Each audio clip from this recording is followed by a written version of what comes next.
Hello, and welcome back to Infidelity Tales Lab. We're grateful for each view and comment. Tell us, from which country or city are you watching today? We enjoy connecting with our global audience. Now, let's dive into today's story. Chapter 1, Before the Fall. Damon Westerly was born from struggle. The son of a steelworker in Pittsburgh, he clawed his way out of poverty through sheer determination and an uncanny ability to see opportunities where others saw nothing.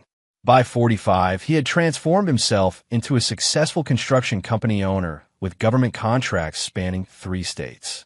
At 30, he met Vanessa during a charity gala. With her ash blonde hair and piercing gray eyes, she had captivated the room. The daughter of a middle-class accountant, Vanessa Crawford had aspirations far beyond her upbringing. She saw in Damon what many women saw: ambition, drive, and the promise of security. Their courtship was brief but intense. 6 months after their first date, they married in a lavish ceremony that became the talk of their social circle. 2 years later, Olivia was born, a beautiful girl with her mother's striking features and, as Damon would later discover, her calculating nature. For 15 years, Damon built an empire while Vanessa crafted the perfect image of a devoted wife and mother. They lived in an elegant, historic home in an exclusive neighborhood, attended the right events, and donated to the right causes. On the surface, they were the epitome of American success. Behind closed doors, cracks had begun forming years earlier. Damon noticed the way Vanessa's eyes would glaze over when he spoke about his business challenges. He saw how she became increasingly obsessed with maintaining appearances, spending exorbitant amounts on designer clothes and luxury vacations. He observed how she molded Olivia in her image, teaching their daughter that image was everything and that people were merely stepping stones to what you wanted. People are assets or obstacles, Liv, he once overheard Vanessa telling their 13-year-old daughter. Learn to use the assets and remove the obstacles. Despite the growing distance, Damon remained devoted to his family. He believed that providing financial security was his primary responsibility. He worked longer hours, took on riskier projects, and pushed himself relentlessly. 6 months before the accident, Damon noticed peculiar changes in his household. Vanessa had begun attending a new fitness class 3 times a week with religious dedication. She bought new lingerie that he never saw her wear. Their already infrequent intimate life dwindled to nothing. Olivia, now 17, grew increasingly distant and disrespectful.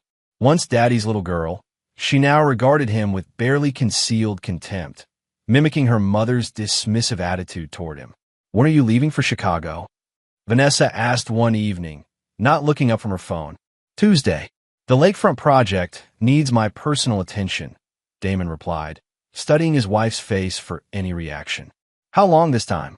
3 days, maybe 4. She nodded absently, still scrolling through her phone.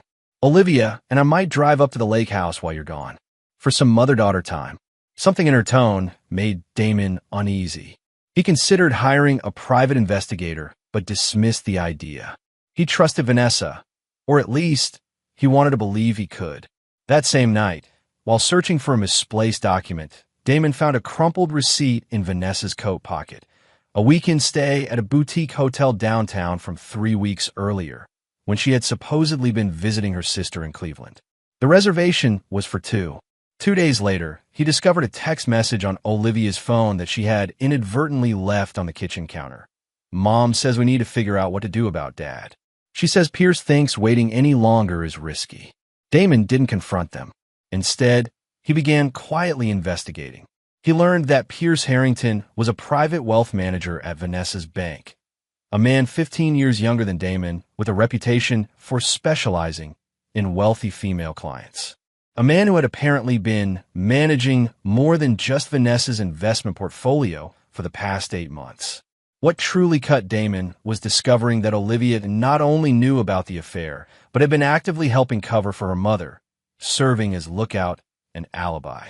As the Chicago trip approached, Damon realized he needed to make a decision. Divorce seemed inevitable, but he wanted to understand the full scope of the betrayal first. He decided to confront Vanessa after returning from Chicago, once he had figured out how to protect himself legally. What Damon couldn't know was that Chicago would change everything, just not in the way anyone expected. Chapter 2. The Accident. The Lakefront project in Chicago was Damon's most ambitious venture yet, a mixed-use development that would transform a neglected section of industrial waterfront into luxury condominiums, upscale retail, and public green spaces. The project had faced numerous regulatory hurdles, but Damon had finally secured the necessary permits. This trip was meant to finalize details with investors and the construction team. Rain lashed against the windows of the conference room as Damon concluded his presentation to the investment group. Outside, Lake Michigan churned angrily under dark skies. "Gentlemen, I believe we've covered everything," Damon said, collecting his documents. "Construction begins next month." Bradford Klein, the lead investor, extended his hand. "Westerly, you've pulled off a miracle here. Not many could have navigated those zoning issues. That's why you hired me," Damon replied with a confident smile. "I'll see you at the groundbreaking." Thunder cracked overhead as Damon exited the building. He checked his phone. 3 missed calls from Vanessa and a text. "Call me ASAP. Important." He ignored it. Whatever game she was playing could wait. He had just secured his company's future for the next 5 years. The rain intensified as Damon drove his rental car toward his hotel. Distracted by thoughts of Vanessa's betrayal, he failed to notice the semi-truck hydroplaning until it was too late.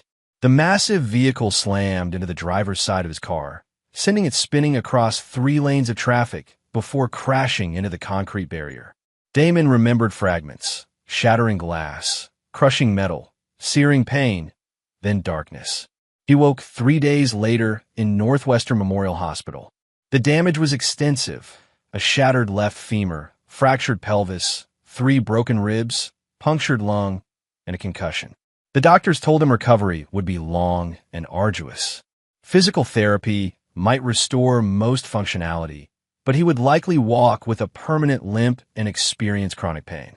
Vanessa arrived the following day, her face a practiced mask of concern. Olivia trailed behind, visibly uncomfortable. "Oh, Damon." Vanessa's voice carried the right notes of worry, but her eyes remained cold. "The doctors say you'll need extensive rehabilitation. I've been researching facilities." What Vanessa didn't mention was that she'd spent hours on the phone with Pierce discussing how this development affected their plans. The accident had accelerated their timeline. Over the next week, as Damon drifted in and out of consciousness through a haze of pain medication, Vanessa was busy. She contacted their lawyer, gained temporary power of attorney, and began exploring options for Damon's care, all while systematically transferring funds from their joint accounts to private ones she had established months earlier. By the time Damon was lucid enough to understand his circumstances, Vanessa had already arranged for his discharge and temporary placement in a rehabilitation facility outside their hometown. "It's for the best," she insisted. "You need specialized care, and I need to manage things at home." Damon, still disoriented from medication and trauma, acquiesced. He didn't yet have the strength to confront her betrayal. The day of his discharge, Vanessa and Olivia arrived with a small suitcase of clothes and essentials. The atmosphere was tense as a nurse wheeled Damon to Vanessa's SUV. He required assistance to stand, and the brief transfer from wheelchair to vehicle left him sweating and trembling from exertion. "I can't believe how helpless you are," Olivia muttered, not quite under her breath. Vanessa shot her daughter a warning glance, but there was no real reproach in it. As they drove, Damon noticed they weren't heading toward the interstate that would take them to the rehabilitation center. Instead, they were traveling deeper into rural Illinois. "Where are we going?" he asked, fighting through pain medication fog. "We need to make a quick stop," Vanessa replied, exchanging a look with Olivia in the rearview mirror. "I need coffee for the drive." Damon's instincts, dulled by trauma and drugs, but still functioning, told him something was very wrong. He remained silent, conserving energy and clearing his mind as best he could. They were about to make their move, and he needed to be ready. Chapter 3. Abandoned. They pulled into a roadside diner called May's Place just after noon. The establishment sat isolated among cornfields, the nearest town visible only as a distant cluster of buildings on the horizon. A handful of trucks and cars dotted the gravel parking lot. "I'll get us some lunch to go," Vanessa announced, her voice unnaturally bright. "Olivia, help your father inside. You should use the restroom before a long drive." The effort to exit the vehicle was excruciating. Damon leaned heavily on the temporary cane the hospital had provided, his breath coming in short gasps as pain radiated through his pelvis and leg. Olivia stood nearby, not offering assistance, her expression a mixture of disgust and impatience. Inside, the diner was sparsely populated, a few truckers at the counter, an elderly couple in a booth, and a family with young children near the windows. Damon lowered himself carefully into a booth while Olivia stood awkwardly beside him. "I'll get Mom," she said, turning toward the door. "Wait," Damon called, his voice stronger than it had been in days. "Sit down, Olivia." Perhaps it was the unfamiliar authority in his tone, but she hesitated, then slid into the seat across from him. "How long has your mother been sleeping with Pierce Harrington?" he asked quietly. Color drained from Olivia's face. "I don't know what you're talking about." "Don't lie to me." "Not now." His eyes, clear despite the medication, bored into hers. "You've been helping her hide it." Olivia's shock quickly transformed into defiance. "So what if I have? You were never there anyway. Always working, always gone. I was building a future for us." She laughed, a harsh sound too bitter for a 17-year-old. "No, you were building a future for yourself. Mom and I were just accessories." Vanessa approached the table, having overheard the last exchange. Her practiced smile evaporated.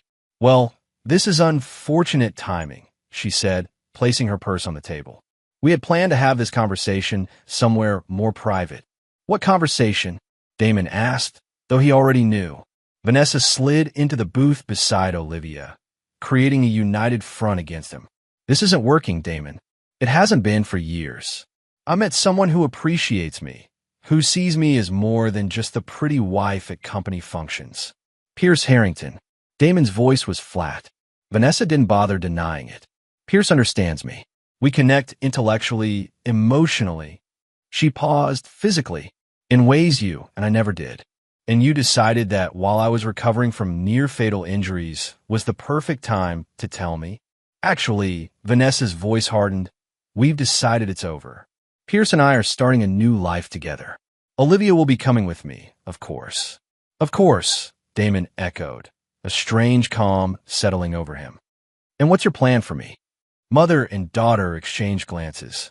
Olivia spoke first, her young face twisted with cruelty learned from her mother. "We don't need a cripple holding us back," she said, the words striking like physical blows. "You're useless now. You'll never be the same. Pierce says your company will probably fail with you in this condition." Damon stared at his daughter, barely recognizing the child he had once adored. "And you're okay with this? With abandoning your father?" "You're not my real father anyway," Olivia spat. The revelation hit Damon like another car crash. He turned to Vanessa, who shrugged. "Did you really think she was yours? Look at her, Damon. She looks nothing like you. I was already pregnant when we met. I needed stability, a good provider. You were convenient." The pieces fell into place. Why Vanessa had pushed for marriage so quickly, why Olivia had always felt somewhat distant despite his efforts. 17 years of lies. Vanessa stood abruptly. "We need to go. Pierce is waiting." "You're just going to leave me here?" Damon asked, his voice eerily calm despite the storm raging inside him. "Your wallet and phone are in your bag," Vanessa said, already moving toward the door. "There's enough cash for a cab. Figure it out, Damon. You were always good at solving problems." As they walked away, Olivia turned back with a smirk. "Bye, Dad. Don't call us. We'll call you." "Or not." They left, laughing together as they climbed into the SUV. Through the window, Damon watched them open his suitcase, remove his wallet and phone, then toss the bag onto the gravel before driving away. The waitress, a woman in her 50s with kind eyes and a name tag reading May, approached his table. She had witnessed enough to understand what had happened. "Honey, are you all right?" she asked, concern evident in her weathered face. "Not particularly," Damon replied with surprising steadiness. "My wife and daughter just abandoned me here. They took my wallet, phone, everything." May's expression darkened. Some people ain't worth the air they breathe. Let me get you some coffee and make a call for you. Thank you, but I don't know who to call. I don't know anyone in this area. May studied him for a moment. You can use our phone. One call. Make it count. As May walked away, Damon sat perfectly still, the magnitude of the betrayal washing over him. 15 years of marriage. 17 years raising a child that wasn't his. His entire life had been built on lies. Most men would break under such revelations. But something different was happening within Damon Westerly. The pain and shock were transforming, crystallizing into something harder and colder. By the time May returned with the diner's cordless phone, his eyes had changed, the warmth replaced by steely resolve. Here you go, honey. One call. Make it a good one, May said, placing the phone before him. Damon stared at it momentarily, then dialed a number from memory. After 3 rings, a gruff voice answered. Sullivan. Ray, it's Damon Westerly. I need your help. A pause. Damon? Christ, I heard about the accident. You okay? No, Damon replied truthfully. I'm in trouble. I need extraction and resources. Like Sarajevo. Another pause, longer this time. That bad. Worse. Location. Damon looked to May. What's the address here? She told him, and he related to Ray. For hours, Ray replied. Hold tight. The call ended. Damon handed the phone back to May. Thank you. Your friend coming to get you? She asked. Yes. He'll be here in a few hours. May nodded, satisfied. Good. Coffee's on the house. You need anything else, you just holler. As May walked away, Damon's phone rang from the pocket of Vanessa's discarded purse, which she had left behind in her haste. Reaching for it, he saw Vanessa's name on the caller ID. He ignored it. Over the next hour, the phone rang repeatedly, 78 times in all. With each call, Damon's resolve strengthened. They had made their choice. Now he would make his. 4 hours later, a black SUV pulled into the diner's parking lot. 2 men in dark suits emerged. Ray Sullivan and another man Damon recognized as Mike Brenner. They entered the diner, immediately spotting Damon. Ray, a barrel-chested former Special Forces operator with close-cropped gray hair, approached the table. Damn, you look like hell. Feel worse, Damon admitted. The car's ready. We've got medical support waiting at the safe house. With their help, Damon stood painfully. As they assisted him toward the door, he stopped at the counter where May was working. Thank you, he said sincerely. You showed kindness to a stranger today. I won't forget it. May waved him off. You take care of yourself. And when you're back on your feet. She leaned closer, her voice dropping. Make those bastards pay. Damon's smile was cold and certain. Count on it. As they drove away from May's place, Ray glanced at Damon in the rearview mirror. What's the play here, boss? Damon stared out the window at the passing landscape. His face hardened into a mask of determination. First, we heal. Then we plan. Then we destroy them. All of them. Sounds personal, Mike commented from the passenger seat. It is, Damon confirmed, his voice devoid of emotion. They thought they were dealing with the man I was. They're about to discover the man I've become. The SUV continued north, carrying Damon westerly toward a future very different from the one he had imagined, one in which mercy had no place. Chapter 4. Recovery and Revelation. The safe house was a secluded cabin nestled in northern Michigan's dense forest, accessible only by a winding dirt road that disappeared among towering pines. For 3 months, this isolated retreat became Damon's sanctuary and crucible. Ray Sullivan had prepared well. A retired military doctor named Carson arrived the day after Damon, bringing medical equipment and a physical therapy regimen that made hospital rehabilitation look like a spa treatment. The program was brutal but effective, designed for wounded operators who needed to return to the field quickly. This will hurt worse than the accident, Dr. Carson warned on the first day, his weathered face betraying no sympathy. But pain is information. Learn from it. Don't fear it. Damon embraced the pain. While his body slowly rebuilt itself, he focused on gathering information. Ray had assembled a small team, former military and intelligence professionals who had once worked with Damon during his little-known past. Before building his construction empire, Damon had served in military intelligence, then later as a private contractor specializing in problem-solving for government agencies that needed plausible deniability. It was during this period that he had saved Ray's life in Sarajevo, creating a debt that Ray had always promised to repay. "Your wife's been busy," Mike reported 2 weeks into Damon's recovery, laying photographs on the kitchen table. "She reported you missing 3 days after dropping you at the diner. Claimed you left the rehabilitation center against medical advice and disappeared." "Convenient," Damon murmured, examining the photos of Vanessa, speaking tearfully to police officers. "Very. She's playing the worried wife masterfully. Even offered a $50,000 reward for information. Using my money, no doubt." Mike nodded. "She gained full access to your accounts through the power of attorney you signed in the hospital. She's drained about $3 million so far.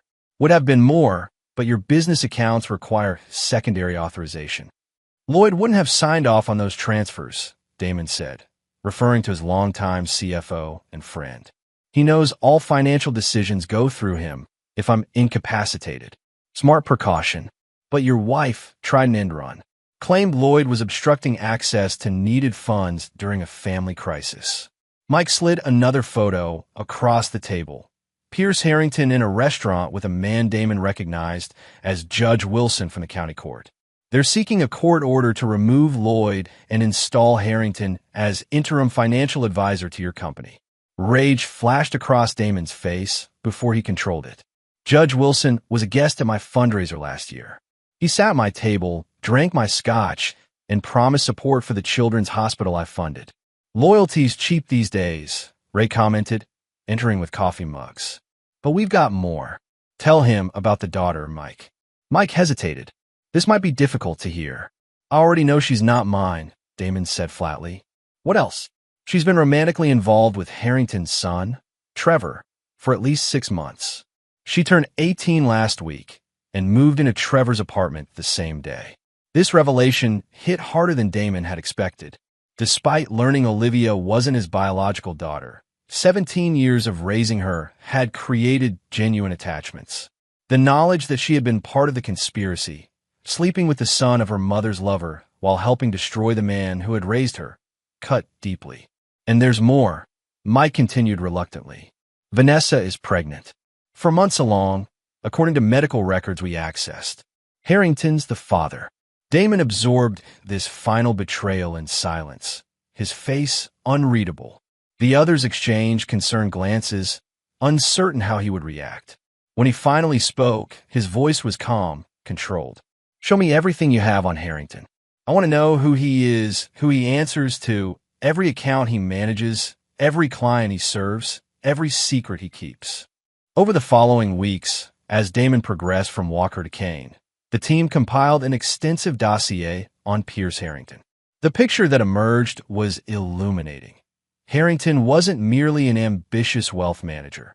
He was a calculated predator with a pattern of seducing wealthy female clients, manipulating them into lucrative financial arrangements, then discarding them. Vanessa was simply his latest target, perhaps his most ambitious one. Through her, he aimed to gain control of Damon's construction company and its substantial government contracts. "He's done this before," Damon observed, reviewing the files. 3 times in the past decade. Always married women with significant assets." "Yes, but never at this scale," Ray confirmed.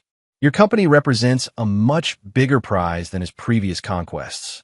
By the 6th week of recovery, Damon could walk unassisted for short periods.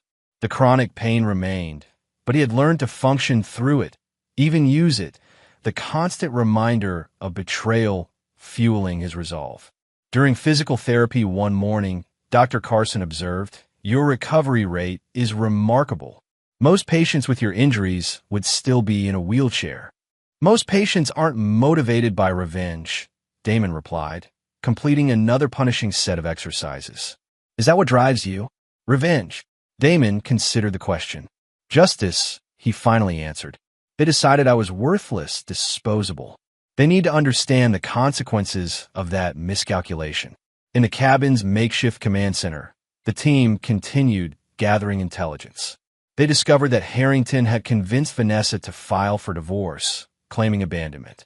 The courts were processing the request, with Vanessa's lawyer arguing that Damon's disappearance constituted desertion. They're pushing for asset division before you're declared legally dead, Mike explained. Harrington's got a judge in his pocket who's fast-tracking the proceedings. Judge Wilson, Damon guessed. The same. They're also spreading rumors that you embezzled government funds and fled to avoid prosecution, creating a narrative to explain your disappearance and potentially seize your company through regulatory intervention. Damon's expression darkened. They're not just taking what I have, they're destroying what I built. By the third month, Damon had regained enough strength to begin the next phase. His body would never fully recover. The limp would remain permanent, as would some degree of pain, but he had adapted, transformed his weaknesses into a new kind of strength. On a crisp autumn morning, he stood on the cabin's porch, watching the sunrise paint the forest in brilliant reds and golds. Ray joined him, offering a steaming mug of coffee. "Team's ready," Ray said simply. "What's the objective?" Damon sipped his coffee, his eyes fixed on the horizon. "Not destruction, annihilation. I want them to lose everything. Not just money and status, but their sense of security, their belief in their own cleverness. I want them to know what it feels like to be discarded. And after, I rebuild. Something new, something better." Ray nodded, understanding. Phase 1 begins when you give the word. Damon turned to his old friend, his eyes cold with purpose. The word is given. Let's return from the dead. Chapter 5. Assets and Alliances. Damon's return to civilization was carefully orchestrated. Rather than announcing his survival publicly, he moved with surgical precision, reconnecting with key allies while remaining officially missing. His first meeting took place in the private room of an upscale Chicago restaurant. Lloyd Mercer, Westerly Construction's CFO and Damon's right-hand man for over a decade, nearly dropped his drink when Damon walked in. "Jesus Christ," Lloyd whispered, staring as if seeing a ghost. "We thought you were dead." "That was the general idea," Damon replied, easing into the chair across from him. "Sorry for the theatrics, but I needed time." After ensuring they wouldn't be disturbed, Damon recounted everything: the accident, Vanessa's betrayal, and the subsequent months of recovery. Lloyd listened in stunned silence, his expression shifting from shock to rage. "That conniving bitch," he finally spat. "She's been terrorizing the office for months, demanding access to everything. When I refused, she sicked her lawyers on me. They're trying to force me out." "I know. You did well holding them off." Lloyd ran a hand through his thinning hair. "It wasn't just loyalty, Damon. Something about Harrington didn't add up. I had our security team run a background check after their second visit. And his credentials are impeccable on the surface, but there are inconsistencies. Previous positions that can't be verified, references who don't seem to exist beyond paper trails. He's manufactured, Damon. Someone created Pierce Harrington." This new information aligned with what Damon's team had begun to suspect. Harrington wasn't merely a financial predator. He was possibly something more dangerous, a professional con man with connections and resources. "I need your help, Lloyd," Damon said, sliding a thumb drive across the table. "This contains new corporate documents establishing a shadow board. As far as the public record shows, you're still fighting Vanessa for control. But in reality, these new entities will begin acquiring our most valuable assets through a series of shell companies." Lloyd pocketed the drive, stripping the company before they can take it, preserving what matters: the government contracts, the equipment, the key personnel. When Vanessa and Harrington finally gain control, they'll find themselves holding an empty shell. What about the employees? Protected. The new entities will rehire everyone through subsidiary contracts. No one loses their job unless they choose Vanessa's side. Lloyd nodded, impressed by the thoroughness of the plan. "And what's my official position if asked about your whereabouts?" "Concerned, cooperative, but ultimately in the dark. Make them believe you're fighting a losing battle." Their meeting concluded with Lloyd pledging his complete support. "Whatever you need, whenever you need it. Just say the word." Damon's next alliance proved more challenging to secure. District Attorney Catherine Reynolds had built her career on an uncompromising stance against corruption and fraud. She was also one of the few public officials who had consistently refused Damon's campaign contributions over the years, preferring to maintain her independence. They met at her home on a Sunday afternoon, a meeting arranged through mutual connections that didn't appear on any official calendar. Mr. Westerly, she greeted him at the door, her expression revealing neither surprise nor warmth. Interesting to meet someone who's supposedly missing. Thank you for agreeing to see me, Ms. Reynolds. She led him to a modest study lined with law books. I'm listening, but my time is limited. Make your case. Damon laid out the evidence his team had compiled on Pierce Harrington. The pattern of financial predation, the multiple identities, the connections to offshore accounts linked to several financial fraud investigations. He's not just after my wife and company, Damon concluded. He's positioning himself to gain control of government contracts worth hundreds of millions. Contracts that, if mismanaged, could compromise critical infrastructure projects. Reynolds studied the documents, her sharp eyes missing nothing. Why come to me? Why not the FBI or SEC? Because you can't be bought, Damon answered honestly. And because you understand that justice sometimes requires patience and strategy, not just enforcement. What exactly are you asking for? Not interference, just awareness. When the time comes, and it will, I want you to be ready to move on Harrington based on evidence, not on whatever narrative he constructs. Reynolds closed the file, her expression thoughtful. I don't condone vigilante justice, Mr. Westerly. I'm not asking you to. I'm providing information about potential financial crimes that fall within your jurisdiction. What you do with that information is entirely your prerogative. After a long moment, she nodded. I'll keep this on my radar. But understand this. If you break the law in your pursuit of justice, I won't hesitate to prosecute you as well. I would expect nothing less. As Damon built his coalition of allies, Ray and Mike worked on infiltrating Harrington's operation.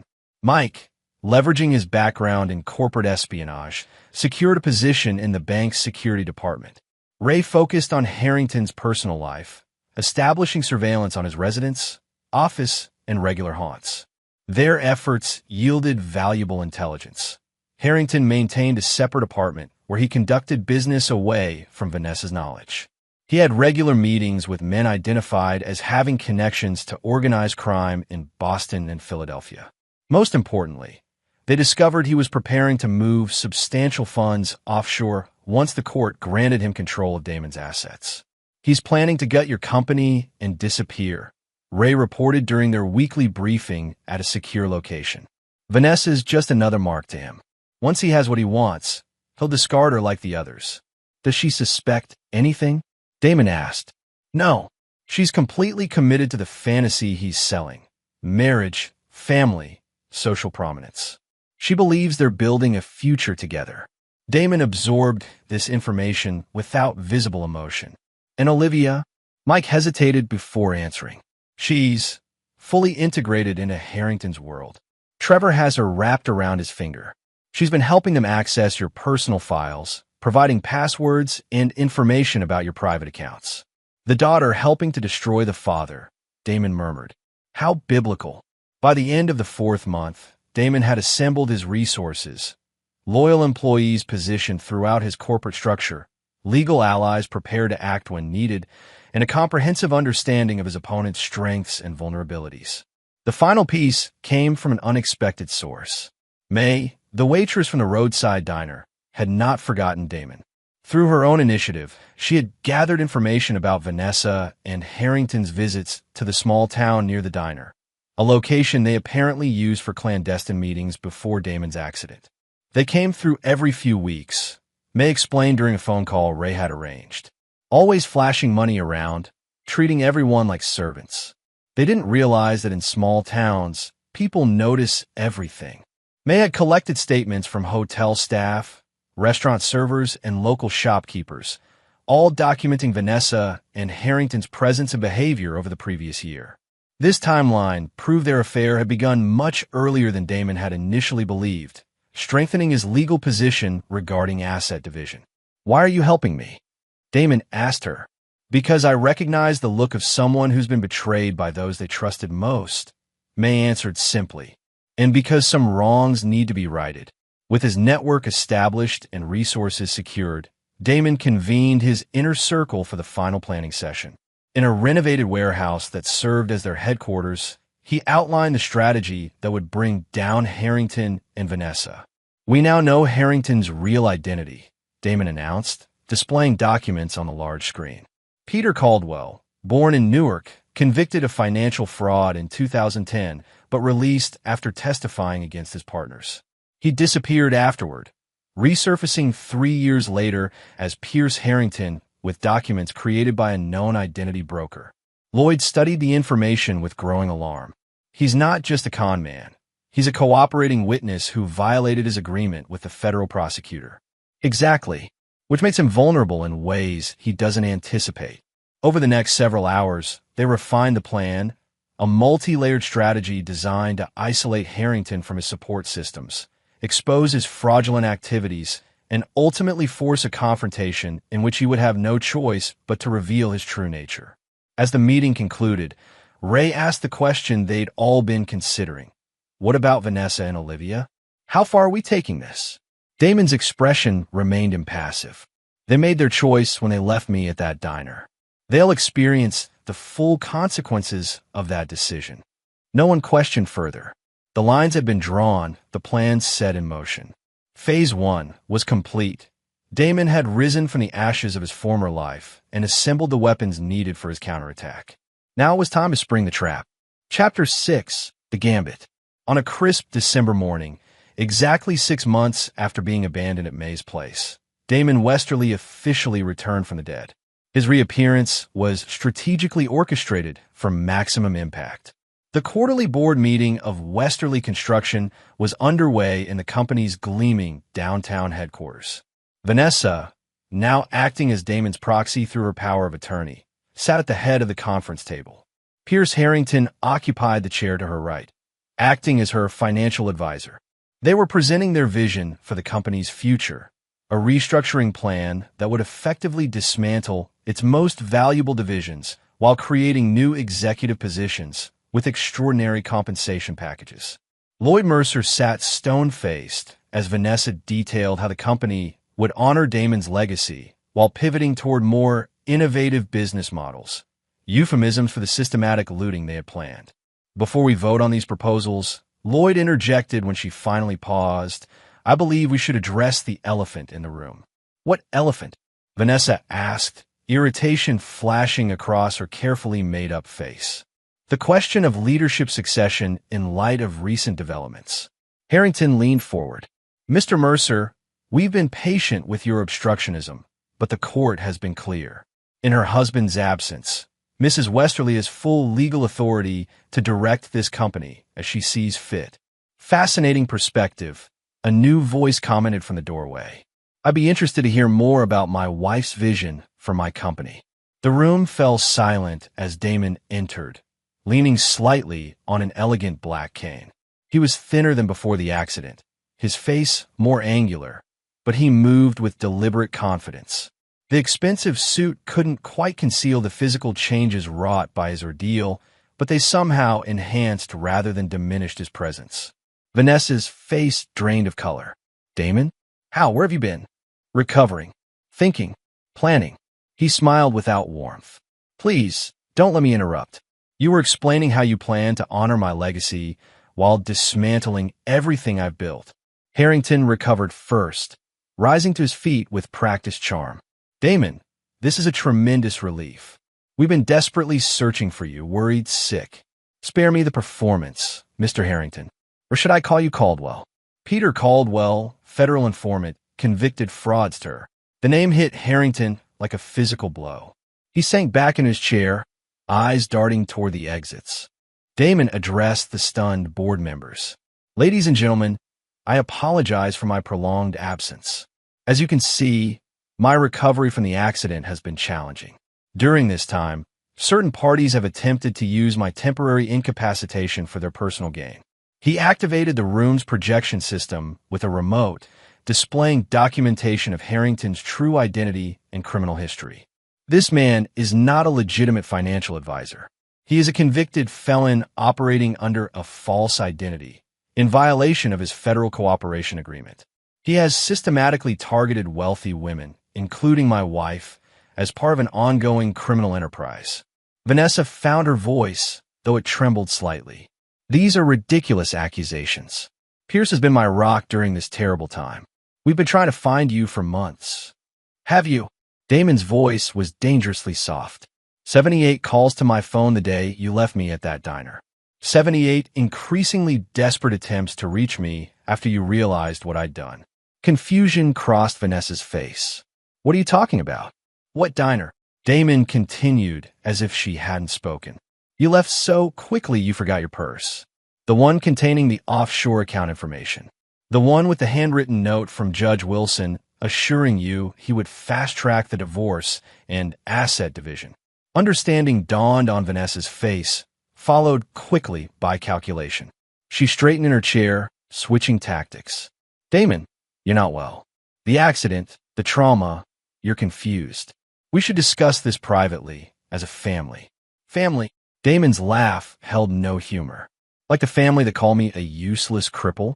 The family that drove away laughing after abandoning me, without phone, wallet, or transportation. That family. The board members watched in shock as the drama unfolded. Lloyd cleared his throat. Perhaps we should postpone this meeting to allow for... No, Damon cut him off. No more delays. This ends today. He turned back to the board. You have before you evidence of attempted corporate fraud. I am officially resuming my position as CEO, effective immediately. Security will escort Mr. Harrington from the premises. My wife is welcome to leave with him. Harrington stood abruptly. You can't do this. We have legal protections in place. The court has been fully briefed on your activities, Damon interrupted. District Attorney Reynolds is currently executing search warrants on your office, residence, and the apartment you maintain on Riverside Drive, the one my wife doesn't know about. Vanessa's head snapped toward Harrington. What apartment? Pierce. Ignoring her, Harrington addressed Damon directly, his charm replaced by cold calculation. Whatever you think you know, you can't prove intent. I'm a financial advisor doing my job. Your wife sought my professional help during a difficult time. Is that the story you're going with? Damon asked mildly. He activated the projection system again, this time displaying text messages between Harrington and Trevor discussing their long game with Vanessa and Olivia. The messages explicitly outlined their plan to gain control of Damon's assets, including references to the convenient accident that facilitated their timeline. Harrington's composure cracked. Those are private communications. You had no right. Speaking of communication, Damon continued relentlessly. Olivia sends her regrets. She won't be joining us today. She's currently being interviewed by federal agents regarding her role in accessing secured company servers. Trevor is similarly engaged. The color drained from Harrington's face. You're bluffing. In response, Damon played a video clip on the projection screen. Surveillance footage showing federal agents escorting Trevor and a visibly distraught Olivia from Trevor's apartment building. This is happening concurrently across the city, Damon informed the room. Mr. Harrington's network is being dismantled as we speak. His offshore accounts have been frozen. His false identity has been reported to the federal authorities who granted him witness protection. Protection he violated by resuming criminal activities. Vanessa, finally grasping the magnitude of what was unfolding, turned on Harrington. What is he talking about? What have you done? Harrington's response was immediate and brutal, self-preservation overriding any pretense of affection. This is absurd. Vanessa approached me. She orchestrated everything. She told me her husband was abusive, controlling. She begged for my help in escaping him. That's a lie. Vanessa cried. You pursued me. You said we were soulmates. Soulmates. Harrington scoffed. You were a target, a means to an end, just like the others. Others. Vanessa whispered. Enough. Damon interrupted their deteriorating exchange. Security will escort you both out. Mr. Harrington, federal agents are waiting in the lobby. Vanessa, you're free to leave, though I suggest consulting a lawyer immediately.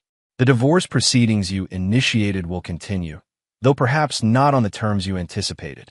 As security personnel entered the boardroom, Harrington made a desperate lunge toward Damon. Whether to attack or plead, it wasn't clear. He never reached his target. Ray Sullivan, positioned unobtrusively near the door, intercepted him with practiced efficiency, subduing him with a grip that made the younger man gasp in pain. "That's not necessary, Ray," Damon said calmly. Mr. Harrington was just expressing his frustration at having his plans disrupted. Ray released Harrington, who straightened his suit with as much dignity as he could muster. "This isn't over, Westerly." "For you, it is," Damon replied. "Completely and irrevocably over." As Harrington was led away, Vanessa remained, her carefully constructed world crumbling around her. "Damon, please. We need to talk.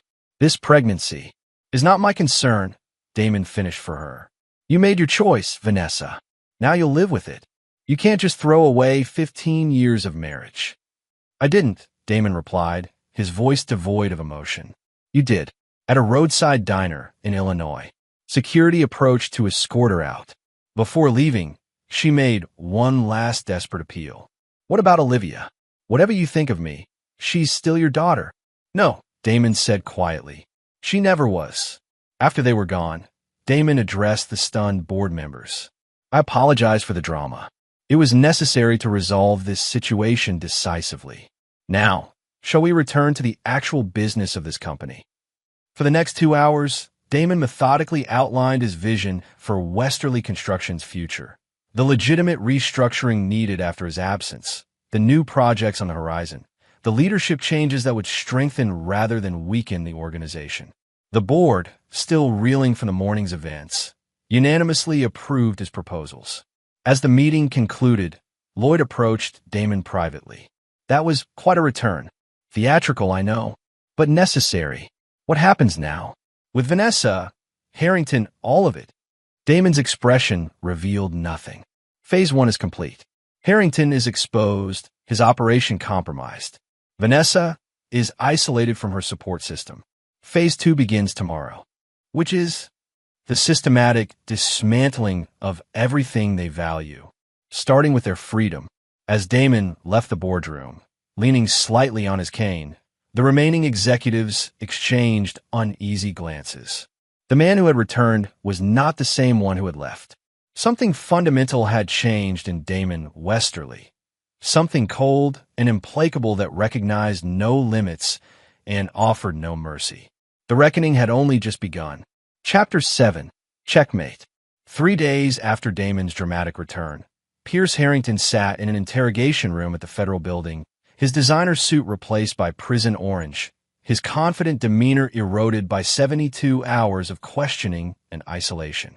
Across from him, Assistant U.S. Attorney Brian Winters reviewed a thick file of documents. "Your situation is precarious, Mr. Caldwell. Violation of your witness protection agreement, identity fraud, wire fraud, conspiracy to commit corporate espionage. Shall I continue?" Harrington maintained a veneer of composure. "I have information to trade. Valuable information. About Westerly, his company, government contract irregularities." Winters smiled thinly. "Interesting that you'd mention that.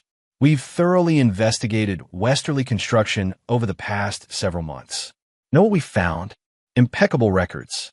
Exceptional compliance. Not even a parking ticket. He's hiding something," Harrington insisted.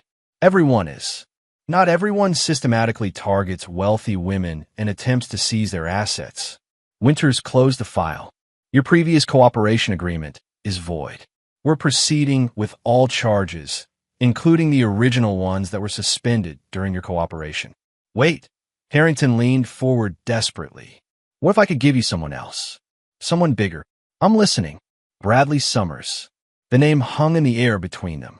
Bradley Summers was the managing director of First Atlantic Bank, Harrington's employer and one of the most powerful financial institutions in the Northeast.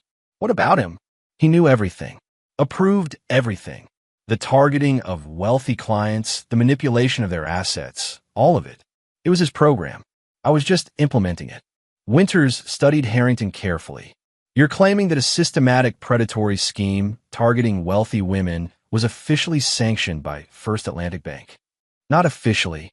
Plausible deniability and all that. But Summers personally selected the targets, provided the resources, and took a percentage of every acquisition. It was exactly what Damon had predicted. When cornered, Harrington would sacrifice anyone to save himself. This revelation was the key to Phase 2 of Damon's plan, using Harrington to expose corruption that extended far beyond a single financial predator. Across town, Vanessa faced her own reckoning. Returning to the mansion she had shared with Damon, she found the locks changed and security personnel politely but firmly denying her entry. "This is my home," she protested. "My clothes, my jewelry, my personal items are all inside." "I'm sorry, Mrs. Westerly," the security officer replied. "We have strict instructions. The property is under legal review pending divorce proceedings. You can contact Mr. Westerly's attorney to arrange for the retrieval of personal belongings." "This is ridiculous. I've lived here for 15 years. "Yes, ma'am. And there's a court order preventing access until ownership is legally determined." The court order, obtained by Damon's legal team within hours of his return, cited evidence that Vanessa had attempted to transfer ownership of multiple properties during Damon's disappearance, constituting potential fraud. With nowhere else to go, Vanessa checked into a hotel using the credit card Harrington had given her. By evening, that card was declined. All of Harrington's accounts had been frozen as part of the federal investigation. Increasingly desperate, she called Olivia, only to have her call sent straight to voicemail. Unknown to Vanessa, Olivia was facing her own crisis. Released from federal questioning with stern warnings about potential charges related to unauthorized computer access, she had returned to Trevor's apartment to find him gone, along with all her possessions and the emergency cash she had hidden there. Trevor had made his choice with the same cold calculation his father had taught him. Once Olivia became a liability rather than an asset, he abandoned her without hesitation, taking anything of value she possessed. By nightfall, both Vanessa and Olivia were effectively homeless, penniless, and isolated, exactly as Damon had planned. The next morning, Damon met with District Attorney Reynolds in her office. "Thank you for seeing me on short notice. Your timing is impeccable, as always," she replied, gesturing for him to sit. "The Harrington, or should I say Caldwell, investigation has opened some interesting doors. I heard he's cooperating again." Enthusiastically. "He's implicated half the executive team at First Atlantic in what appears to be a systematic fraud operation targeting wealthy clients. The SEC is involved now, along with federal prosecutors." Damon nodded, unsurprised. "And my wife's role in all this?" Reynolds studied him carefully. "That's where things get complicated. Technically, she hasn't committed any crimes. Being manipulated by a con man isn't illegal. The attempted asset transfers during your absence were initiated under her legal power of attorney. Morally questionable, perhaps, but not clearly criminal." "I understand," Damon replied calmly. "I'm not seeking criminal charges against Vanessa. My interests lie elsewhere, with Harrington and his superiors." "Precisely. The infection goes deeper than one predatory financial advisor. First Atlantic has been running this operation for years, targeting vulnerable, wealthy individuals, particularly women, and systematically stripping them of assets." Reynolds leaned back in her chair. "You didn't come here to be updated on an investigation you clearly know more about than I do. What do you want, Mr. Westerly?" "A favor. When you move on First Atlantic, I want to be there." "That's highly irregular." "So, is a bank running a systematic fraud operation targeting specific demographics? I can help identify additional victims, connect patterns that might otherwise be missed." Reynolds considered his request. "I can't have civilians involved in law enforcement operations. Not asking to kick in doors. Just to be present when you interview Bradley Summers as a consultant on financial fraud patterns." After a long moment, Reynolds nodded. "I'll arrange it, but you observe only." "Understood. Perfectly." 2 days later, Damon sat silently in an adjacent observation room as Reynolds and federal agents questioned Bradley Summers about First Atlantic's special client initiative. On the surface, Summers maintained composure, denying any knowledge of Harrington's activities. But as evidence mounted, internal emails, transferred files, recorded conversations provided by Harrington, his facade began to crack. The breaking point came when Reynolds presented a recorded conversation between Summers and Harrington discussing Vanessa specifically, referring to her as a premium acquisition target due to Damon's assets and her psychological vulnerability to flattery and attention. "She's perfect," Summers could be heard saying on the recording. "Vain, insecure despite the wealth, desperate for validation. Classic profile. How soon can you move her into position?" Watching through the one-way glass, Damon felt no satisfaction at this confirmation of what he already knew, that Vanessa had been deliberately targeted, manipulated by experts who recognized and exploited her weaknesses. It changed nothing about her choices or actions, but it did expand the scope of his vengeance beyond the immediate players. By the end of the week, First Atlantic Bank was under full regulatory investigation.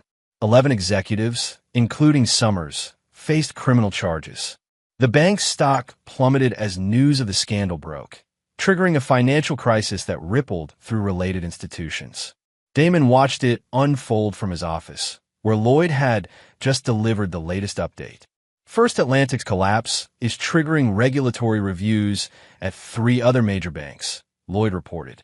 They're finding similar patterns: systematic targeting of wealthy individuals through personal relationships, staged romances, manufactured investment opportunities. "An industry-wide cancer," Damon observed, "that you've exposed. The financial press is calling it the biggest consumer fraud scandal since Madoff." Damon's expression remained impassive, and Harrington, singing like a canary. In exchange for reduced charges, he's providing evidence against everyone: Summers, other executives, even his own son. Trevor's been charged with related fraud counts and evidence tampering. A father sacrificing his son to save himself, Damon mused. How fitting. Lloyd hesitated before continuing. "There's something else. Vanessa's been trying to reach you. Persistently. She's staying at a women's shelter downtown. Apparently, all her resources have been cut off. As expected, she's claiming the pregnancy is high risk, seeking emergency financial support pending the divorce settlement." Damon considered this information dispassionately. "Have our legal team arrange for her medical expenses only. Direct payment to providers, no cash. And inform her that any further communication must go through the attorneys." And Olivia? A flicker of something, not quite emotion, perhaps memory, crossed Damon's face before disappearing. She made her choice. Let her live with it. That evening, as Damon reviewed documents in his newly purchased penthouse overlooking the city, his secure phone rang. It was Ray. "Phase 3 is ready," Ray reported without preamble. "May's coordinating locally. Everything's in place for tomorrow." "Good. Anyone getting cold feet?" "Just the opposite. The victims Harrington left behind. They're eager to participate. 5 women whose lives he destroyed. They want closure." Damon nodded, though Ray couldn't see it. "Confirm with May. We move at noon." The final phase of Damon's plan was perhaps the most elegant and the most devastating. Having systematically stripped Harrington, Vanessa, and their accomplices of financial resources, social standing, and freedom, he now moved to deprive them of the last thing they valued: their narratives. The following day, 5 women gathered in a hotel conference room near the federal building. Each had been victimized by Harrington during his predatory career. Each had lost assets, reputation, and, in some cases, family relationships due to his manipulations. Each had been contacted by May, who had spent months tracking them down through records and social media. May herself presided over the gathering, her waitress uniform replaced by a business-like pantsuit. "Ladies, thank you for coming. You all know why you're here. Today, you'll meet with federal prosecutors to share your experiences with Peter Caldwell, aka Pierce Harrington. Your testimony will ensure he never hurts anyone else." One woman raised her hand hesitantly. "Will we have to see him? I don't think I can face him." "No direct confrontation," May assured her. "Just recorded statements that become part of the case file. Mr. Westerly has arranged legal representation for each of you at no cost." On cue, Damon entered the room, leaning on his cane. The women fell silent, some recognizing him from news coverage of the unfolding scandal. "I won't take much of your time," he addressed them. "I simply wanted to thank you personally for your courage. Like you, my family was targeted by this man. Like you, I watched as someone I trusted was manipulated and turned against me." He paused, surveying the room. "But unlike Harrington's previous victims, I had resources and knowledge to fight back. Today, you're not just helping build a case against one man. You're exposing a system that has victimized countless individuals. Your voices matter. Your experiences matter." The sincerity in Damon's voice moved several women to tears. One stood and approached him. "My husband left me after believing Harrington's lies about my mental stability," she said quietly. "My children won't speak to me. I lost everything." Damon met her gaze steadily. "I know, and while I can't restore what you've lost, I can promise you this. Harrington and his enablers will pay for what they've done. Not just legally, but completely.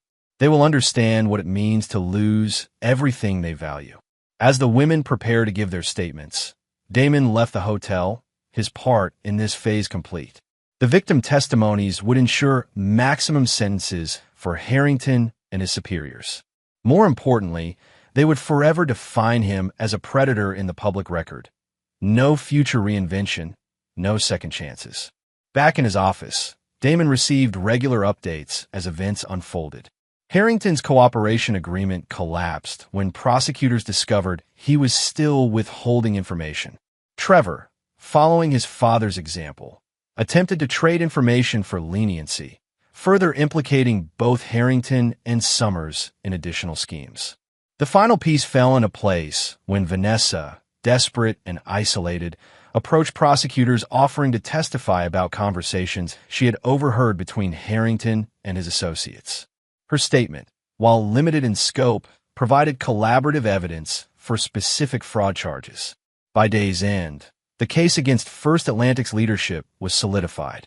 The scandal had expanded to include regulatory investigations of 3 additional financial institutions.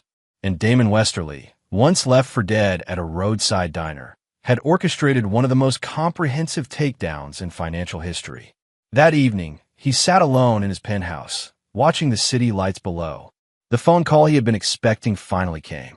"It's done," Ray reported. Harrington's plea deal collapsed. He's facing 25 to 30 years. Summers and 3 other executives took deals. They'll testify against the remaining holdouts. Trevor's looking at 5 to 10 for his role. And the women's testimonies entered into evidence. Harrington tried to have them excluded, but the judge denied the motion. Their statements are now part of the permanent record. Damon nodded, satisfied. "And our other matters?" "Vanessa's divorce filing is proceeding. Given the circumstances, her claims on your assets have been significantly reduced. The prenuptial agreement you had is being enforced despite her challenges. She'll receive the minimum settlement required by law, enough to live on, but not in the manner she's accustomed to. The pregnancy? Confirmed legitimate, due in 5 months." Damon absorbed this information without visible reaction. "And Olivia?" Ray hesitated. "She's struggling. Trevor cleaned her out before disappearing. She's been staying with friends, looking for work. No contact with Vanessa. Keep monitoring both situations. No direct intervention." "Understood. Anything else?" Damon considered the question. "Yes. Arrange a meeting with May for tomorrow. I have a proposition for her." The call ended, leaving Damon alone with his thoughts. The plan he had set in motion months ago had executed perfectly. Harrington and his network were destroyed. Vanessa and Olivia were experiencing the consequences of their betrayal. Justice, by his definition, had been served. Yet as he gazed out at the city skyline, Damon felt no triumph, no satisfaction, only a cold certainty that what he had done was necessary. The man abandoned at that roadside diner had died that day. The man who emerged was something else entirely. Someone who recognized betrayal as the only unforgivable sin and extracted its full price without hesitation or remorse. Tomorrow would bring new challenges, new opportunities. For now, Damon Westerly stood alone at the pinnacle he had reclaimed, master once again of all he surveyed, and utterly beyond the reach of mercy or regret. Chapter 8. Consequences. Spring arrived, painting the city with tentative color after the long winter. In a modest apartment across town, Vanessa Westerly, though she still used the name despite the nearly finalized divorce, attempted to assemble a crib she had purchased secondhand. At 7 months pregnant, the physical exertion left her breathless and frustrated. The apartment was a stark contrast to the mansion she had once presided over, a one-bedroom unit in a working-class neighborhood, furnished with items from discount stores and thrift shops. Gone were the designer clothes, luxury vehicles, and social invitations. What remained was the growing reality of a life she had never envisioned for herself. The buzzer sounded, startling her.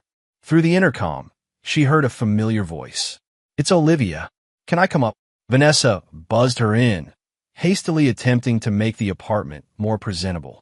They hadn't spoken in nearly 2 months, their relationship fractured by mutual blame and recrimination. Olivia entered cautiously, looking thinner and older than her 18 years. Gone was the confident, entitled young woman who had once mocked her father's disability. This Olivia moved with the wariness of someone who had learned harsh lessons about trust and consequence. "I brought these," she said, holding up a bag of baby clothes. "Found them at a church donation center. They're not fancy, but they're clean." "Thank you," Vanessa replied, accepting the offering. An awkward silence fell between them. Olivia surveyed the half-assembled crib. "Need help with that?" "Please." They worked together quietly, mother and daughter finding temporary common ground in the practical task. When the crib was finally assembled, they sat on Vanessa's worn sofa, the weight of unspoken words hanging between them. "Have you heard from him?" Olivia finally asked. Vanessa didn't need to ask which him, she meant. Only through lawyers. "The divorce will be final next month. I'm getting the legal minimum, enough for basic support for a few years. Then I'm on my own. And the baby? He's acknowledged paternity, but waived all parental rights. He'll pay child support as legally required, nothing more." Olivia nodded, unsurprised. "That's more than he's done for me. You're not his biological child, Liv. You never were. I know that now. But I was raised as his daughter for 17 years. That should count for something." Bitterness tinged her voice. "Instead, he's erased me completely. No contact, no support, nothing." Vanessa sighed, resting a hand on her swollen belly. "We did this to ourselves, Olivia. We chose Pierce. Peter, whatever his name was. We betrayed Damon in every possible way. Did you really expect forgiveness?" "Not forgiveness. Just..." Olivia struggled to articulate what she wanted. "Recognition that I exist. That those years happened. They did happen, but they meant something different to him than they did to us." Vanessa's tone held resignation rather than anger. "We saw him as a provider, a means to the lifestyle we wanted. He thought he was building a family." The truth of this statement hung in the air between them, a belated recognition of the fundamental disconnect that had defined their family. Across the city, Damon concluded a board meeting at Westerly Construction Headquarters. The company had not merely survived the turmoil of the past year, it had thrived. With Damon's return and the strategic restructuring he had implemented, their government contracts had expanded and new private sector opportunities had emerged. As the executives filed out, Lloyd remained behind. "The first Atlantic trial dates have been set. Prosecutors want to confirm your availability to testify." "I'll be there," Damon replied, organizing documents into his briefcase. "Any other updates?" Lloyd hesitated. "Personal matter. Vanessa's obstetrician contacted our legal department. There are complications with the pregnancy, nothing life-threatening, but requiring additional monitoring. Insurance questions." Damon's expression revealed nothing. "Ensure all medical expenses are covered as outlined in the settlement agreement. No restrictions on necessary care." "Understood." "And," Lloyd paused, choosing his words carefully, "there's been a development with Olivia. She's applied to State University for the fall semester, seeking financial aid and student loans since she's no longer eligible for the college fund you established. For a brief moment, something flickered across Damon's face. Not quite regret, perhaps something closer to recognition. Then it was gone, replaced by his now customary impassivity. "That's her prerogative," he replied neutrally. "Was there anything else?" Lloyd shook his head, knowing better than to push the issue. "The new lakefront project proposals are ready when you are." After Lloyd departed, Damon remained at the conference table, gazing out at the city skyline. The First Atlantic scandal had expanded beyond anyone's expectations, revealing systemic fraud throughout several major financial institutions. Bradley Summers had accepted a plea deal, implicating higher executives in exchange for a reduced sentence. Harrington, having violated his cooperation agreement, faced the full weight of federal charges without mitigation. The professional satisfaction of this outcome was undeniable. Damon had not merely survived an attempt to destroy him. He had systematically dismantled the entire criminal enterprise that had targeted him and countless others. Yet personal satisfaction remained elusive. The hollowness that had taken root the day of his abandonment persisted, unaffected by his victories or the suffering of those who had betrayed him. His phone chimed with a message from Ray. Meeting confirmed. May arriving at 2 p.m. Damon checked his watch. He had just enough time to review the documents for his next appointment before May's arrival. At precisely 2 p.m., May was shown into his office.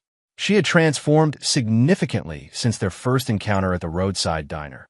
Her waitress uniform replaced by a tailored business suit, her formerly tired expression now reflecting confidence and purpose. "Mr. Westerly," she greeted him, extending her hand. "Or should I just call you Damon now that I'm officially on your payroll?" "Damon is fine," he replied, gesturing for her to sit. "How is the program progressing?" The program was Damon's newest initiative, a foundation established to support victims of financial predators like Harrington. May, with her natural empathy and newfound administrative skills, had proven the perfect director for the operation. "We've identified 23 additional victims across 5 states," she reported, providing legal support to 12 who are pursuing civil damages. The support groups are growing weekly. Women who lost everything are finding their voices again. Damon nodded, satisfied. And the educational outreach. Expanding. "We've developed materials identifying warning signs of financial predation. 3 regional banks have adopted our training modules for their staff. It's making a difference." There was pride in May's voice, the pride of someone who had found meaningful purpose after years of routine work. Damon had recognized her potential that first day at the diner, seeing in her not just kindness but intelligence and determination that circumstances had never allowed her to fully express. "I have something new for you to consider," Damon said, sliding a folder across the desk. "A scholarship program for individuals affected by financial fraud. Educational opportunities for those who lost access to college funds or career training due to victimization." May reviewed the proposal, her expression thoughtful. "This is substantial funding. You're talking about full rides for dozens of students annually." "Yes, the foundation can absorb the cost. The question is implementation. Can you develop selection criteria and an application process?" "Of course," May answered confidently. "But may I ask what prompted this specific initiative?" Damon's expression revealed nothing. "It addresses an identified need. Nothing more." May studied him with the perceptiveness that had drawn him to hire her initially. "This wouldn't have anything to do with your daughter's college application, would it?" "Former daughter," Damon corrected automatically. "And no, this program will help genuine victims rebuild their lives." May didn't press further, but a knowing look crossed her face. "I'll have preliminary framework by next week. Any specific requirements for eligibility? Keep it broad. Focus on potential rather than past performance. People who've experienced trauma often show inconsistent academic histories." After May departed with the proposal, Damon returned to his scheduled meetings and calls. The rhythm of business, contracts, negotiations, strategic decisions filled the remainder of his day, demanding complete attention and leaving no room for personal reflections.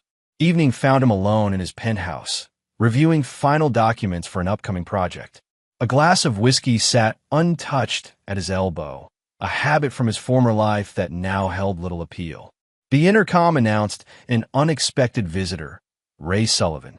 "Sorry to drop in unannounced," Ray said upon entering. "Thought this was better delivered in person." He handed Damon a manila envelope. Inside was a sonogram image and a brief medical report. "Routine monitoring," Ray explained. "As you requested, the pregnancy is progressing. Some concerns about low birth weight, but otherwise stable." Damon studied the sonogram briefly before returning it to the envelope. "Thank you. There's more," Ray continued. "Vanessa's been inquiring about employment opportunities. Limited options given her background. Essentially a trophy wife with no practical experience. She's applied for receptionist positions at several firms." "Not our concern." "Of course not," Ray agreed. "Just keeping you updated as instructed." A long silence fell between the two men, friends and comrades who had endured combat together in both military and civilian settings. Finally, Ray asked the question he had been holding back for months. "Is it enough, Damon? Has justice been served?" Damon considered the question. Justice is an abstract concept. What we've achieved is consequence. Everyone involved has faced the natural outcome of their actions. That's all anyone can expect in this world. And what about your consequences? Ray pressed gently. "You've won, destroyed your enemies, rebuilt your company. But what cost to yourself?" Damon's expression hardened slightly. "That's not relevant, isn't it? The man I knew in Sarajevo, the one who risked his life to save mine, he understood that survival meant more than just continuing to exist. That man died at a roadside diner in Illinois," Damon replied flatly. Ray shook his head. "I don't believe that. Not entirely. The scholarship program May mentioned, that wasn't the action of a dead man." Damon made no response, his face revealing nothing. "Just something to consider," Ray said, moving toward the door. "Revenge is satisfying. Justice is necessary. But neither one is enough to build a life on." After Ray's departure, Damon returned to his work, pushing the conversation from his mind. Yet later, as midnight approached, he found himself opening his laptop and accessing a secured folder of personal files, something he had not done since before the accident. Family photos filled the screen. Holidays, vacations, celebrations spanning 15 years. Vanessa's face in the earlier images showed genuine happiness, before ambition and dissatisfaction had corrupted her. Olivia's progression from toddler to teenager was captured in dozens of moments. First day of school, dance recitals, father-daughter camping trips, all built on lies. Yet the emotions Damon had experienced in those moments had been real. The pride, the love, the sense of purpose that came from believing he was building something that would outlast him. He closed the folder without dwelling on the images. The past was immutable. What mattered was the path forward, shaped by decisions made with clear eyes and unclouded judgment. The following morning brought news that Pierce Harrington had accepted a final plea deal, 30 years without possibility of early parole in exchange for testimony that would dismantle the remainder of the fraud network. His son Trevor received 8 years for his role in the scheme. Damon received this update during his morning briefing with Lloyd, acknowledging it with a brief nod before moving on to company business. The matter was concluded. Justice, by his definition, had been served. That afternoon, he visited the rehabilitation center funded by his foundation, a facility specializing in trauma recovery for accident victims. As he toured the physical therapy department, leaning slightly on his cane, a young therapist approached him. "Mr. Westerly, I hope you don't mind my interrupting. I just wanted to thank you personally for establishing this center. My brother was in a motorcycle accident last year, similar injuries to yours. The care he received here made all the difference." Damon accepted her gratitude with a polite nod. "I'm glad we could help. Recovery is as much about opportunity as it is about determination." "Exactly," she agreed enthusiastically. "With the right support, people can rebuild after even the most devastating losses." Something in her words resonated beyond their immediate context. Damon considered them as he completed his tour, his mind turning over possibilities previously unexamined. That evening, he made a call he had been contemplating for weeks. District Attorney Reynolds speaking. Catherine, it's Damon Westerly. I have a proposition I'd like to discuss. I'm listening. The victim support network we've established through my foundation, I want to expand it. Create a formal partnership with your office to identify and assist victims of financial crimes before they fall through the cracks. Reynolds' interest was evident in her voice. That's ambitious. What are you envisioning exactly? Comprehensive support, legal assistance, financial counseling, psychological services, educational opportunities. A path forward for people who've lost everything. Why now? The First Atlanta case is essentially closed. Damon's response came after a thoughtful pause. Because ending something isn't the same as building something. I've been focused on the former. Perhaps it's time to prioritize the latter. Their conversation continued for nearly an hour, outlining a partnership that would transform victim services across the state. By the call's conclusion, the framework for a new initiative had taken shape, one that would extend far beyond Damon's personal vendetta against those who had betrayed him. As he ended the call, Damon felt something shift within him. Not forgiveness for those who had wronged him, but perhaps the first tentative step towards something beyond revenge. A recognition that destroying what had hurt him was only half the equation. Building something meaningful from the aftermath might be the greater challenge, and ultimately, the more significant victory. The man who had been abandoned at May's place would never return. That version of Damon Westerly was indeed gone forever. But perhaps from those ashes, something new could emerge, something harder and colder, yes, but also wiser and more purposeful than before. Not healing, exactly, but evolution. Chapter 9, Genesis. 1 year to the day after Damon's abandonment at May's place, a series of events unfolded across the city, each bearing his invisible signature. At State University, the registrar processed a scholarship award for Olivia Crawford, her legal name since the divorce, having abandoned the Westerly surname. The funding came through the Phoenix Foundation, a nonprofit organization supporting individuals impacted by financial fraud. The scholarship covered full tuition, housing, and a modest living stipend. Olivia, who had been preparing to take out substantial student loans, stared at the notification in disbelief. The award letter specified no conditions beyond maintaining academic standing. It made no reference to her past actions or family connections. It offered opportunity without forgiveness, a distinction that was not lost on her. After confirming the award was legitimate, she sat in her small apartment, tears streaming down her face. Not tears of gratitude or relief, but of complex recognition, understanding that this represented not reconciliation, but a final statement. A door simultaneously opened and permanently closed. Across town, Vanessa received a certified letter from an unknown law firm. Inside was a deed to a modest 3-bedroom house in a respectable neighborhood, along with documentation transferring ownership into a trust established for her infant son, Michael. A separate notice informed her of a position as an administrative assistant at a property management company, a job for which she had not applied, but which matched the limited skills on her recently created resume. The letter contained no personal message, no signature beyond the attorney's. Yet Vanessa understood its meaning as clearly as if Damon had spoken directly. Provision without pardon, responsibility without reconciliation. She held her 6-month-old son, studying his features, Harrington's eyes, her mouth, no trace of the man who had arranged this lifeline despite having every reason to wish them hardship. Michael would grow up with stability and opportunity, despite the circumstances of his conception and the chaos of his early existence. Whether he would ever know the full story of the man who had ensured this outcome was a question for a distant future. At the federal courthouse, the final sentencing in the First Atlanta case concluded with Bradley Summers receiving 25 years for his role in orchestrating the fraud scheme. Damon attended the sentencing, watching impassively as the financial empire that had targeted him and countless others was officially dismantled.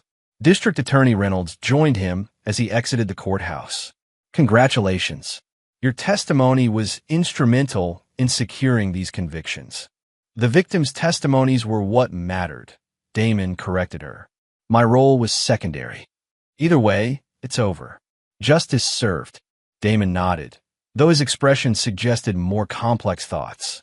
One chapter ends. Others begin. Speaking of which, Reynolds continued, the governor's office contacted me about your victim support initiative. They're interested in implementing it statewide, possibly as a model for national programs. Good. May will coordinate with your office on the details. As they parted ways, Reynolds studied him with professional assessment. You know, Westerly, when this all started, I thought you were just another wealthy man seeking personal vengeance. I was wrong. What you've built from this tragedy, it's genuinely changing lives. Damon accepted the observation with a slight nod before continuing to his waiting car. The final stop that day was one he had not planned but felt increasingly necessary as the hours passed. The rehabilitation center, where he still occasionally received treatment for chronic pain, had recently added a children's wing, funded primarily through his foundation. He walked through the bright corridors, observing young patients working with therapists, their determination evident despite their challenges. In a hydrotherapy room, a girl of about 10 struggled to move her legs in the heated pool, her face a mask of concentration. That's amazing progress, Emma, her therapist encouraged. 3 months ago, you couldn't feel anything below the knees. The girl's frustrated expression gave way to tentative pride. Do you think I'll ever run again? I think you'll do whatever you set your mind to, the therapist answered. The body has limitations. The spirit doesn't. Damon watched from the observation window, something stirring within him that he had thought permanently extinguished. Not hope, exactly. He had moved beyond such simple emotions. Perhaps recognition of potential, the human capacity to rebuild from devastating loss. That evening, he returned to his penthouse for a scheduled meeting with Ray and May. The Phoenix Foundation had expanded dramatically over the past year, requiring more formal governance and strategic planning. The scholarship program has 57 recipients now, May reported, her natural compassion balanced by newly developed executive skills. Retention rate is 94%. We're making a difference. And the victim support network? Damon inquired. Ray took over, operating in 7 cities. We've helped over 300 individuals rebuild after financial predation. The partnership with law enforcement has been particularly effective, catching victims early in the process before they lose everything. The model works, May added. We're getting inquiries from other states, even federal agencies. They want to replicate what we've built. Damon nodded, satisfied. What had begun as an instrument of his personal vengeance had evolved into something larger and more significant, a systemic response to institutional predation. After reviewing operational updates and approving expansion plans, the formal meeting concluded. May departed for another appointment, leaving Damon and Ray alone. 1 year today, Ray observed, pouring himself a small measure of whiskey from Damon's sideboard. Since the diner. Yes. Thinking about it, Damon moved to the floor-to-ceiling windows, gazing out at the city lights emerging as dusk fell. I was thinking about what died that day, and what survived. Ray waited, allowing his friend space to continue if he chose. The man who believed in family above all, he died, Damon finally said. The man who trusted without verification, who built his life around others' happiness, he's gone. And what survived? Purpose, clarity, the understanding that betrayal is inevitable but not definitive, that what matters is not what is taken from you, but what you build afterward. Ray studied him thoughtfully. The scholarship for Olivia, the trust for Vanessa's son, the job opportunity. Those weren't acts of a man defined solely by vengeance. They weren't acts of forgiveness either, Damon replied firmly. Merely recognition of responsibility. The choices they made don't erase the commitments I made, even if those commitments were based on lies. Fair enough. Ray set down his glass. And what about your own future? Beyond business, beyond the foundation. Personal connections. Relationships. Damon's expression revealed nothing. Some bridges can't be rebuilt once burned. Some transformations are permanent. Meaning I don't seek what I sought before. Family, trust, conventional connection. Those belong to a different man, a different life. And this life? What does it seek? Damon turned from the window, his face set with quiet determination. Impact. Legacy. Building systems that outlast individuals. Creating something that can't be destroyed by personal betrayal. Rain nodded, understanding that for his friend, this represented not resignation, but evolution. Adaptation to profound injury, resulting in a different but equally purposeful existence. To new beginnings, then, Ray said, raising his glass. Damon acknowledged the toast with a slight nod, though he didn't drink. New beginnings implied hope, expectation, emotional investment, concepts he had systematically excised from his personal psychology. What remained was something more fundamental, the will to build, to create order from chaos, to transform devastating loss into productive purpose. The man who had been abandoned at that roadside diner had indeed died that day. What rose in his place was neither better nor worse, simply different. Harder, clearer, unburdened by illusions about human nature or the permanence of personal bonds. The following morning, Damon reviewed the final plans for his newest project, a comprehensive mixed-use development transforming a neglected urban neighborhood into affordable housing, community facilities, and business incubation spaces. Unlike his previous developments focused primarily on profit, this project prioritized sustainability and community benefit while maintaining economic viability. As he studied the architectural renderings, his phone alerted him to a news update. Pierce Harrington had been transferred to a maximum security federal facility to begin serving his 30-year sentence. The final chapter in the First Atlantic scandal was officially closed. Damon absorbed this information without visible reaction. Harrington's fate, like Vanessa's, like Olivia's, was merely the natural consequence of choices made. Justice, in Damon's view, wasn't an emotional concept but a mathematical one. Actions generating equal and opposite reactions, a perfect balance maintained by natural law rather than human intervention.